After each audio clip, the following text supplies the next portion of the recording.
Eu escolhi para fazer o fechamento deste pedaço das 7 igrejas, depois de passar por Éfeso, Esmirna, Pérgamo, Tiatira, Sardes, Filadélfia e Laodiceia, esse sítio arqueológico onde ficava a casa de João. Tem também a igreja de São João e aqui está também o túmulo de João.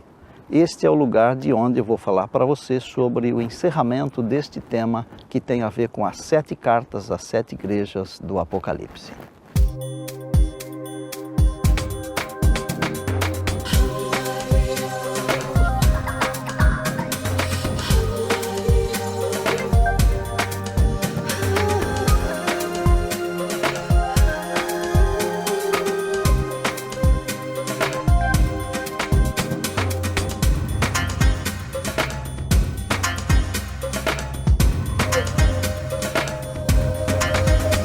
Chegamos ao final de nossa jornada pelas 7 igrejas do Apocalipse. Essa viagem nos dá a capacidade de tecer algumas poucas conclusões. Passando pela desejável Éfeso, sentindo o perfume de mirra em Esmirna, subindo a elevação de Pérgamo, recebendo e percebendo o cheiro suave de Tiatira e cantando os cânticos de alegria de Sardes, vivendo o amor fraternal de Filadélfia, chegamos finalmente ao julgamento do povo de Deus em Laodiceia. Penso que você acabou descobrindo que o Apocalipse é uma bárbara revelação de nosso Senhor e Salvador Jesus Cristo, que cuida de sua igreja, e não um livro cheio de bichos. João dedicou o livro às 7 igrejas da Ásia, hoje Turquia. Por mais ou menos uns 2000 anos, os estudiosos têm imaginado por que uma mensagem tão importante seria enviada a essas 7 igrejas, já que elas não eram as mais importantes nem mesmo em seus dias, quanto mais agora. É verdade, Éfeso era uma cidade líder de seu tempo, mas a igreja de lá era pequena e assim eram as outras. Por que o livro não foi escrito, por exemplo, para a igreja de Roma ou para a igreja de Jerusalém, onde tudo começou? A resposta está na descoberta de que as cartas que estão nos capítulos 2 e 3 do livro de Apocalipse têm um propósito representativo, bem como um propósito específico. Elas podem, na verdade, ser lidas com diversos níveis de aplicação. Permita-me mostrar a você alguns desses níveis. O primeiro é histórico. As 7 igrejas realmente existiram e cada uma tinha experiência com o problema em particular que o Senhor Jesus mencionou quando ditou as cartas a João. Segundo, já que todas as igrejas deveriam ler todas as cartas, todas elas eram também admoestações para todas elas. E em terceiro, como tanto o desafio quanto a promessa com que cada carta termina são pessoais e não corporativos, as cartas eram para indivíduos, assim como para as congregações também. E quarto, lidas na ordem em que aparecem, elas retratam a história da igreja em todos os tempos.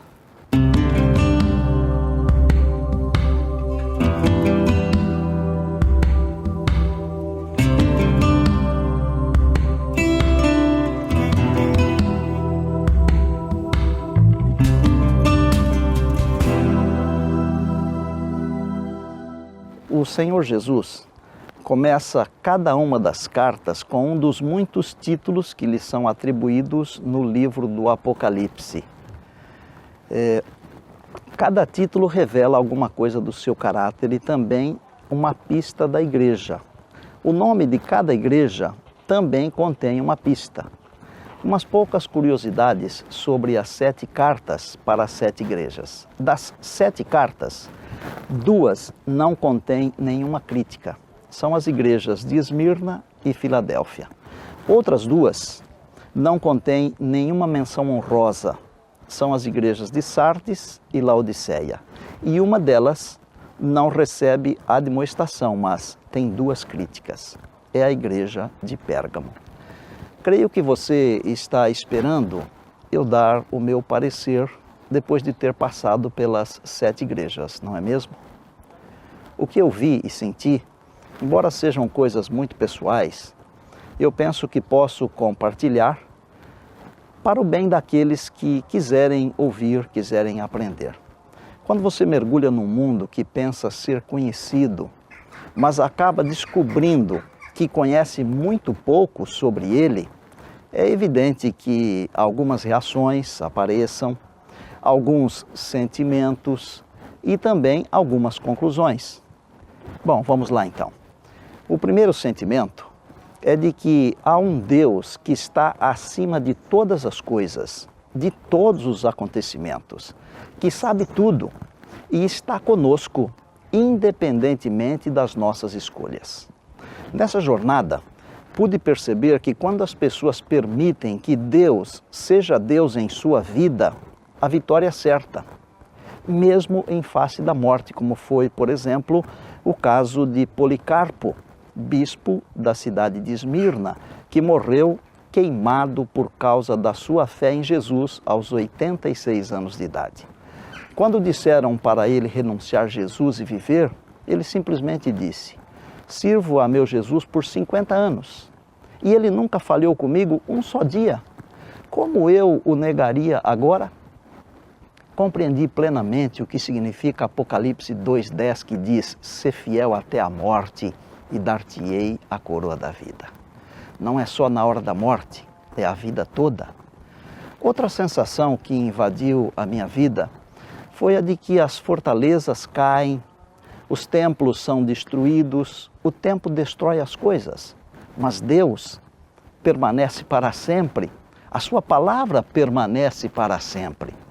Ao ver, por exemplo, as colunas do templo de Ártemis em Sardes, eu me perguntei: quem é mesmo Ártemis? Nada, ninguém, mas Deus é Deus. Se essa deusa não conseguiu sequer sustentar o seu templo de pé, como poderá ela auxiliar algum adorador? Não pode, ela não existe, mas Deus existe. Faria bem recordar o que diz o Salmo 46, verso 1, Deus é o nosso refúgio e fortaleza, socorro bem presente nas tribulações. Não posso deixar de falar sobre a visão de como o poder deste mundo aqui é fugaz. Quantos imperadores, reis e governantes, políticos ou religiosos, já passaram por esse mundo nesse período que cobre as 7 igrejas? Alguns eram tão rudes que mandavam matar os cristãos. Onde estão esses poderosos hoje? Não estão, não são, viraram pó. O fim deles nesta vida não foi diferente do fim daqueles que eles mandaram matar ou permitiram que fossem mortos pelas feras. Só há uma diferença entre eles. Os servos de Deus estão descansando no Senhor Jesus, aguardando o dia da ressurreição dos justos. E eles? Os poderosos, os déspotas, os criminosos, os insanos, estão no pó, aguardando o dia para serem destruídos completamente, para sempre. Todos aqueles que foram destruídos por sua fé, pessoas como Wycliffe, Hus, Jerônimos, Valdenses e tantos outros, milhares, eram homens e mulheres dos quais o mundo não era digno. Hebreus 11, 38.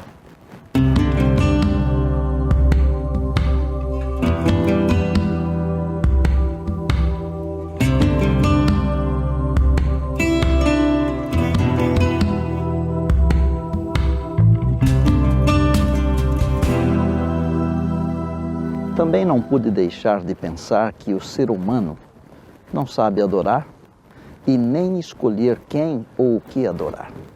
Na Acrópolis, em Pérgamo, hoje Bérgama, debaixo de umas árvores, está o espaço que era ocupado pelo altar de Zeus. Quantos sacrifícios, inclusive humanos, quantos foram feitos ali? Zeus era o deus dos deuses para os gregos e os romanos o adotaram como sendo Júpiter. Mas onde está hoje o altar de Zeus? Foi desmontado e montado em Berlim, no museu que leva o nome de Museu de Pérgamo, onde estão também partes dos muros de Babilônia.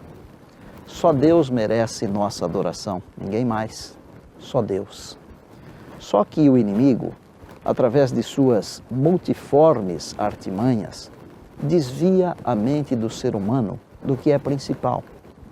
Faz muito sentido o que Deus disse e Isaías escreveu em Isaías 45, 22, olhai para mim, diz Deus, e sede salvos, vós todos os termos da terra, porque eu sou Deus e não há outro.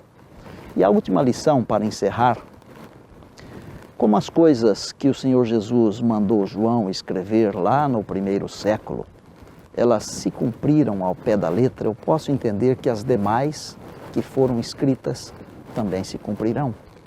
Estão exatamente diante de nós os dias quando as demais profecias do livro de Apocalipse haverão de se cumprir aos nossos olhos, diante de nós. A perseguição, por exemplo, descrita no capítulo 13, quando as duas bestas se unem para perseguir o povo de Deus, o remanescente de Deus. Nós não desejamos a perseguição, mas ela virá. E eu estou ansioso por ver se cumprir, por exemplo, Apocalipse 18, quando pessoas de todas as partes do mundo e de todas as classes e religiões vão aceitar o chamado para então saírem de Babilônia. Assim como as estrelas no vasto circuito de sua indicada órbita, os desígnios de Deus não conhecem adiantamento nem tardança. O desejado, página 32. E lembre-se que Jesus prometeu em Apocalipse 22, 7, eis que venho sem demora. Estou ávido por ver se cumprir Apocalipse 21, onde a palavra afirma que Deus fez um novo céu e uma nova terra. Aleluia! Quero ver a cidade de Deus, a Nova Jerusalém, e juntamente com a minha família e os meus amigos, quero ouvir de Jesus as boas-vindas dizendo, vinde benditos de meu Pai. Quantas vezes temos chorado nessa vida de dor e sofrimento? Quando vamos a um hospital ou a um cemitério, levar uma pessoa querida, o pai, a mãe, um irmão, ou um filho, ou ainda um amigo, naquele dia, o Senhor Jesus limpará de nossos olhos toda lágrima. Apocalipse 21, 4.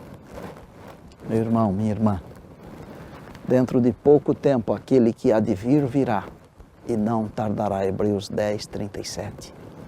Desejo animar você a seguir em frente. Se tiver uma luta grande, lembre-se dos heróis da fé. Eles venceram barreiras, enfrentaram reinos. Eles venceram. Você também pode ser um vencedor, uma vencedora. Se você estiver neste momento enfrentando lutas e provações, reafirmo diante de você a minha fé e a minha confiança em Jesus, o meu Salvador. Jesus nunca nos abandonará. Ele é fiel, Ele prometeu, e eis que eu estarei convosco todos os dias até a consumação dos séculos. Mateus 28. As aflições vão passar. E se elas forem duras demais, lembre-se do que Paulo escreveu aos Romanos. Tenho por certo que as aflições deste tempo não são para comparar com a glória que em nós há de ser revelada. Romanos 8, 18. Se a visão das 7 igrejas me traz uma mensagem, a mensagem é esta: eu não vou desistir nunca do Senhor Jesus. Ele é o meu Salvador. Ele passeia pelo meio da igreja para me abençoar. O Salmo 33 diz, os olhos do Senhor estão sobre os que o temem e esperam na sua misericórdia, para livrar-lhes a alma da morte e no tempo da fome conservar-lhes a vida. Que Jesus, a figura central das cartas às 7 igrejas, o tema principal do Apocalipse e o centro das Escrituras, seja também o dono do seu coração. Na última carta ele implora, eis que eu estou à porta e bato. Se alguém abrir a porta e me deixar entrar, cearei com ele e ele comigo. Apocalipse 3, verso 20. A minha pergunta é, Jesus é o centro da sua vida? Ele é o dono do seu coração? Ou ele ainda está do lado de fora implorando para entrar?